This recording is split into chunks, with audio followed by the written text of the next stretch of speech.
ഇതെന്താ ടിന്നുകളൊക്കെ എടുത്ത് വെച്ച് കളിക്കുന്നത്? ചെലവ് അങ്ങോട്ടൊന്ന് ചുരുക്കാന്ന് വിചാരിച്ചാൽ. എടി, ഇത്രയും ടിന്നും നമ്മുടെ മോൻ കഴിച്ചാണോ? ആണോടാ? നീയും ഇടയ്ക്കെടുത്ത് തട്ടുന്നുണ്ട്, അത് തന്നെ കാര്യം.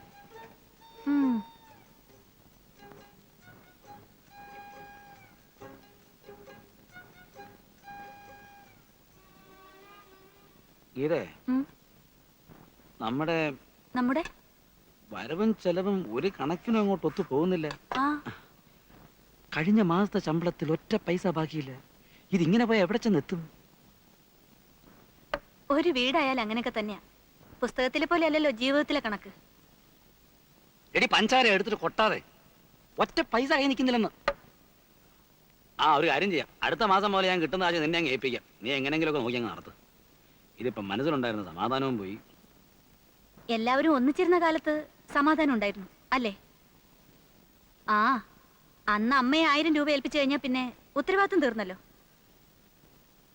സ്നേഹത്തിനേക്കാളും ബന്ധത്തിനേക്കാളും പണമാ വലുതെന്ന് കരുതിയ അങ്ങനെ പലതും അനുഭവിക്കേണ്ടി വരും. നീ ഇത് പലതവണയായി പറയുന്നത് കേട്ടോ. മനസ്സിന് സ്വസ്ഥത നഷ്ടപ്പെട്ടിരിക്കുമ്പോഴാ അവളുടെ ഒരു ഗീതോപദേശം.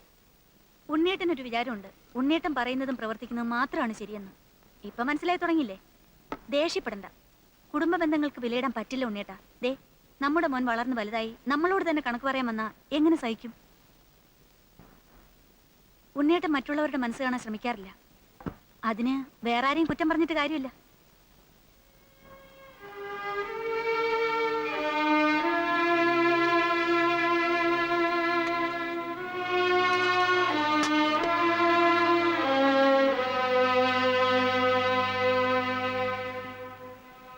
നീയെങ്കിലും എന്നെ മനസ്സിലാക്കാത്തത്. എന്റെ അച്ഛനും അമ്മയും എന്നെ കുറ്റം പറഞ്ഞോട്ടെ, സഹിക്കാം. പക്ഷെ നീ അത് പറയരുത്. മറ്റുള്ളവരുടെ മനസ്സ് കാണാൻ ഞാൻ ശ്രമിച്ചിട്ടില്ലെന്ന് നീ പറഞ്ഞു. എന്റെ മനസ്സ് കാണാൻ നീ ശ്രമിച്ചിട്ടുണ്ട്. ഞാനൊരിക്കലും എനിക്ക് വേണ്ടി മാത്രം ജീവിച്ചിട്ടില്ല. ഞാനൊരു സിനിമ കാണാറില്ല, പുറത്തുനിന്നൊരു ചായ കുടിക്കാറില്ല. എടി, പാന്റ് ഷർട്ട് എനിക്ക് ആഗ്രഹമായിട്ടല്ല. ഞാനിടുന്ന തുണിക്ക് മീത്തന് 20 രൂപയാ. എന്തിനാ? ആർക്കു വേണ്ടിയാ? ഞാൻ അല്പം ബുദ്ധിമുട്ടിയാലും നാളെ നിങ്ങൾ വിഷമിക്കാതിരിക്കാം. എനിക്ക് മനസ്സിലാകുന്നില്ല പോലും.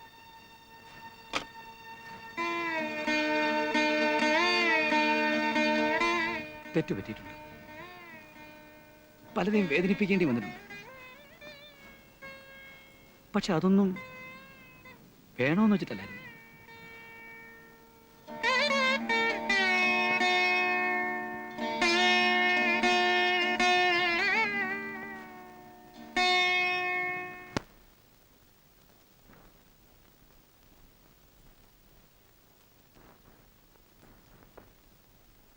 അമ്മണി,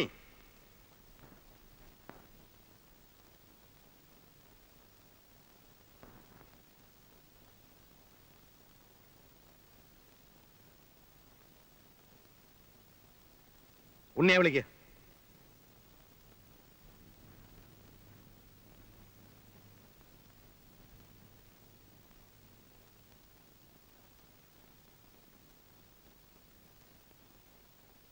ദാ 25,000 രൂപ അതിന്റെ പലിശയുണ്ട്. സംശയം ഉണ്ടോ എണ്ണി നോക്കാം.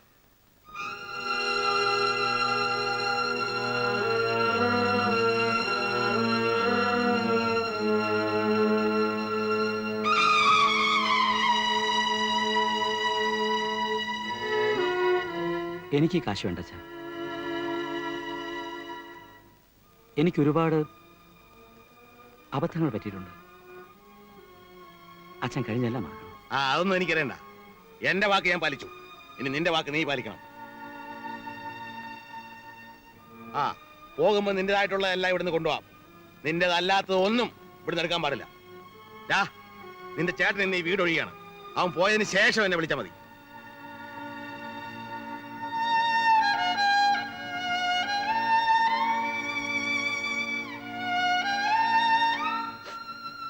നീ മോനെ എങ്ങത്താ?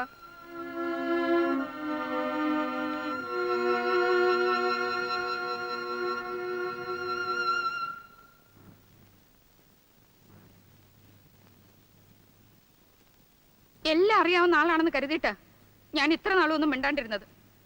മക്കളെക്കാൾ ചെറിയ മനസ്സാണെന്ന് ഞാൻ അറിഞ്ഞിരുന്നില്ല.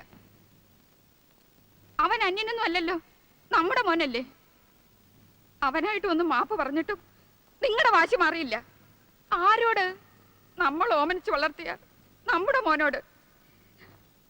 നിങ്ങൾ പറഞ്ഞില്ലേ അവൻ്റെതായിട്ടുള്ളതെല്ലാം എടുത്തോണ്ട് പോകാം, അല്ലാത്ത ഒന്നും എടുക്കരുതെന്ന്.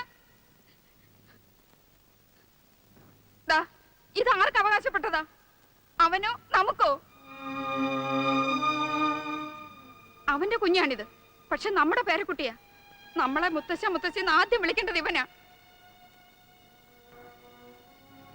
ഇവന്റെ മുഖത്തൊന്ന് നോക്കിയതിന് ശേഷം തീരുമാനിക്കൂ ഉണ്ണി ഇവിടുന്ന് പോണോ വേണ്ടെന്ന്.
നീ പറഞ്ഞതാ ശരി.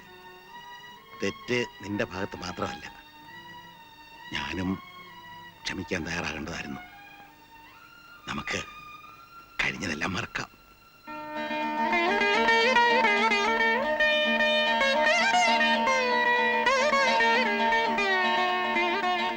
പക്ഷേ നമ്മൾ മാറി താമസിക്കുന്നതന്നെയാ നല്ലത്. കേൾക്കുമ്പോ പ്രയാസം തോന്നും. നിങ്ങളെക്കാൾ പ്രയാസമുണ്ട് എനിക്ക്. പക്ഷേ നമ്മുടെ ഇപ്പോഴത്തെ സ്നേഹം നിലനിൽക്കാൻ ഇതല്ലാതെ വേറെ വഴിയില്ല. ഗീതേ, നീ എന്തായി പറയുന്നേ? നല്ലവണ്ണം ആലോചിച്ചിട്ടാണമ്മേ. ഒരു കൂട്ടുകുടുംബത്തിൽ പ്രശ്നങ്ങൾ ഉണ്ടാവാൻ ഒരു നിമിഷം മതി. പക്ഷേ പിന്നീട് കൂടിച്ചേരാൻ ഒരുപാട് ബുദ്ധിമുട്ടുകൾ അനുഭവിക്കേണ്ടി വരും.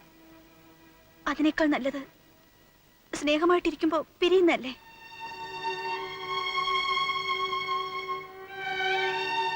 മോളെ, നമ്മൾ ഒരുമിച്ചിരിക്കാൻ ഏറ്റവും കൂടുതൽ ആഗ്രഹിച്ചോളല്ലേ നീ? അതെ അമ്മേ, ആരും വിഷമിക്കാൻ വേണ്ടി പറഞ്ഞതല്ല. ഓരോരുത്തർക്കും അവരുടേതായ കാരണങ്ങളുണ്ടാവും. ഏതായാലും ഇപ്പൊ എല്ലാം കഴിഞ്ഞു. നമ്മുടെ മനസ്സുകളൊക്കെ ഒന്നായി. ഇനി ഒരുമിച്ച് താമസിച്ചിട്ട് വീണ്ടും ഇതുപോലെ എന്തെങ്കിലും പ്രശ്നങ്ങളുണ്ടായ അത് ഇനി എനിക്ക് സഹിക്കാനാവില്ല. മോളെ, അച്ഛൻ വിഷമിക്കരുത്. ഇവിടുന്ന് പോയാലും എല്ലാ ഒഴിവു ദിവസങ്ങളിലും ഞങ്ങൾ ഇവിടെ വരും. നമ്മൾ ഒരുമിച്ചിരുന്ന് ആഹാരം കഴിക്കും, തമാശ പറയും. പിന്നീട് രാത്രിയായിട്ടേ തിരിച്ചു പോകും. അങ്ങനെ ഒരു വെളിപ്പാട് അകലെ നിന്ന് നമുക്ക് സ്നേഹത്തോടെ പെരുമാറാം. പരസ്പരം വിശേഷങ്ങൾ അന്വേഷിക്കാം. ആ അടുപ്പം അതെന്നും നിലനിൽക്കും.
ആ